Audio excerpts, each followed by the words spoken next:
35 agenda అంశాలకు AP cabinet ఆమోదం తెలిపింది. టీటీడీ లడ్డూ తయారీలో ఉపయోగించే నెయ్యి కల్తీపై సిట్ ఇచ్చిన నివేదికపై మంత్రివర్గ భేటీలో చర్చ జరిగింది. ఇప్పటికే సీబీఐ ఆధ్వర్యంలోని సిట్ ఛార్జ్షీట్ వేసిన విషయాన్ని అధికారులు చెప్పారు. సిట్ నివేదిక ఆధారంగానే దానిపై స్పందించాలని ముఖ్యమంత్రి చంద్రబాబు మంత్రులకు సూచించారు.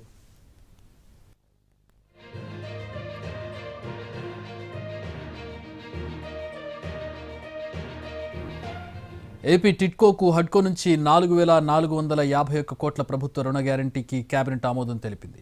అమరావతి పరిధిలోని వీధి పోటు భూములు పొందిన రైతులకు ప్రత్యామ్నాయ ప్లాట్లు ఇచ్చేందుకు ఆమోదం తెలిపింది.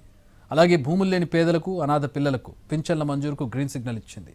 పిడుగురాళ్ల మెడికల్ కాలేజీని PPP పద్ధతిలో అభివృద్ధి చేసే ప్రతిపాదనకు కేబినెట్ గ్రీన్ సిగ్నల్ ఇచ్చింది. ఎస్వీఓఎస్టీ పరిధిలోని 33 ఎకరాల భూమిని వ్యవసాయ మార్కెట్ కమిటీకి బదిలీ చేసే అంశంపై చర్చించింది.